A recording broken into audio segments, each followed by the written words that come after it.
आज हम पाठ संख्या 23 राजस्थान में सिंचाई व पेयजल के बारे में अध्ययन करेंगे।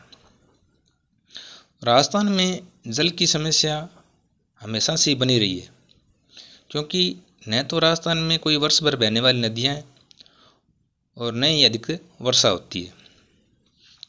शुरुआत करते हैं लेसन से अपने जल संसाधन। तो संसाधन की परिभाषा मैंने आपको पहले बता रखी है। वे वस्तु या सेवा जिनसे मनुष्य की आवश्यकताओं की पूर्ति होती है उसे संसाधन कहते हैं। इसी संदर्भ में हम जल संसाधन की परिभाषा देखते हैं। तो जल के वे स्रोत जो मानव के लिए उपयोगी है या जिनके उपयोग की संभावना हो उन्हें हम जल संसाधन कहेंगे। राजस्थान में भारत का जो स्थायी जल है, स्थायी जल मतलब नदियों में है, तालाबों में है या झीलों में, जो हमें स्पष्ट धरातल पर दिखाई देता है, भारत का 1.16% भाग ही राजस्थान में स्थायी जल उपलब्ध है। इसी प्रकार जो भूमिगत जल है, जिसका हम दोहन कुओं या नलकूपों से करते हैं, तो भूमिगत जल का 1.72% भाग ही राजस्थान में उपलब्ध है।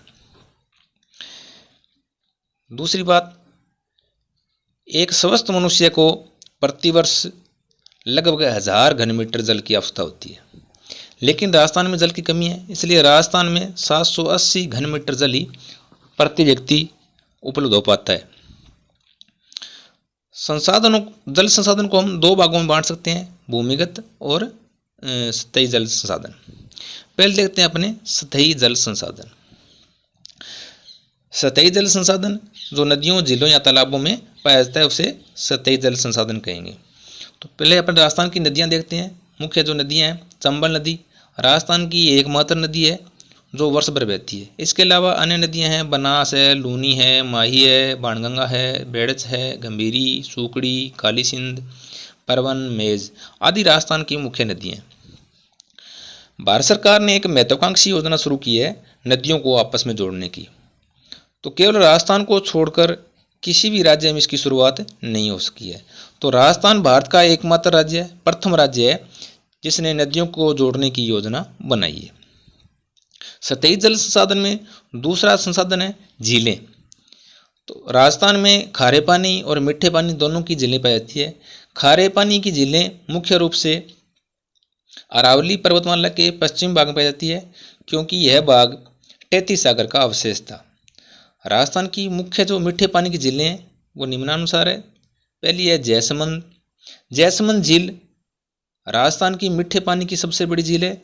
जयसमंद, पिछोला, उदयपुर ये तीनों झीलें जयसमंद, पिछोला और फतेह सागर तीनों उदयपुर में, कायलाना और बालसमंद जोधपुर में है। राजसमंद जिले में, आना सागर और पुष्कर अजमेर जिले में, सिलीसेड अलवर जिले में, कोलायत झील बीकानेर जिले में, नवलखा झील बूंदी जिले में, गैप सागर डूंगरपुर जिले में, बंदबारेठा भरतपुर जिले में, रामगढ़ झील जयपुर में है और नक्की झील सिरोही में। दूसरा जो जल संसाधन है वो है भूजल संसाधन, यानी भूमिगत जल, जिसे हम कुओं और नलकूपों से उपयोग में लेते हैं। तो राजस्थान में जो पेयजल का मुख्य आधार है वो भूमिगत जल ही है। लगभग 70% पेयजल है वो भूमिगत जल संसाधनों से ही राजस्थान में प्राप्त किया जाता है, क्योंकि राजस्थान में सतही जल है वो कम मात्रा में पाया जाता है। आगे अपन नेक्स्ट देखते हैं जल संरक्षण, यानी जल का विवेकपूर्ण तरीके से ही उपयोग करना जल संरक्षण है। कोई भी संसाधन है उसका विवेकपूर्ण ढंग से रख रखाव, यानी उस संसाधन की हानि ना हो, उसकी व्यर्थता को रोका जा सके, उसको आने वाली पीढ़ियों के लिए बचाया जा सके, संरक्षण कहते हैं। तो जल संरक्षण के लिए हम निम्न विधियां अपना सकते हैं। पहली विधि है सिंचाई हेतु नवीन पद्धतियों को अपनाना। सिंचाई की नवीन पद्धतियाँ जैसे शुष्क कृषि है, बूंद बूंद सिंचाई है, फव्वारा सिंचाई है। तो इन विधियों के उपयोग से हम जल की व्यर्थता को रोक सकते हैं। दूसरा है भूमिगत जल का विवेकपूर्ण उपयोग। भूमिगत जल हम सिंचाई के रूप में काम लेते हैं अधिकतर,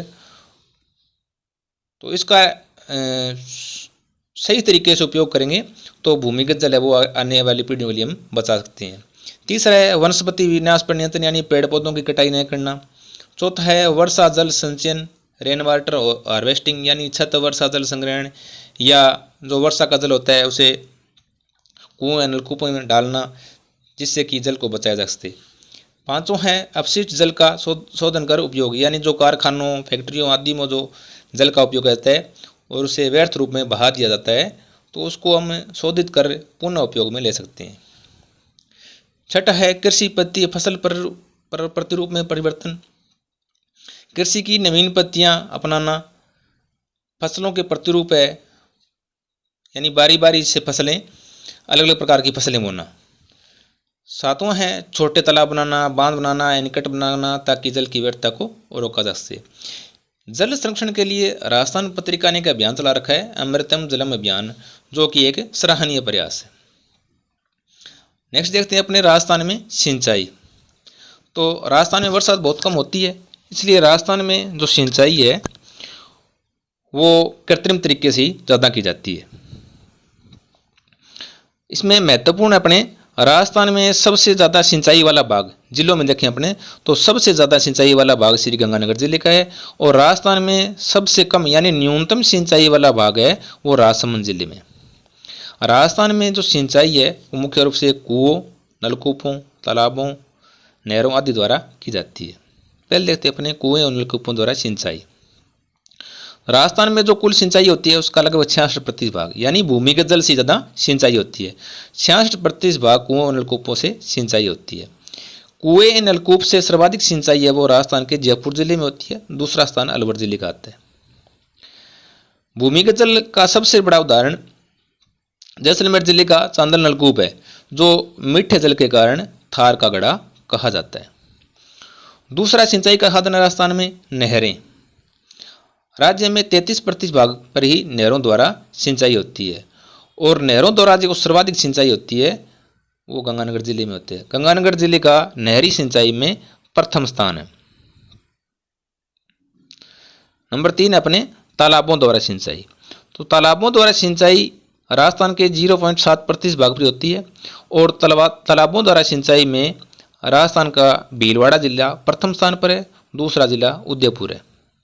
अन्य जो स्रोत है जैसे कुआ, खड़ीन है, टांका है आदि से 0.3% भाग पर ही सिंचाई होती है।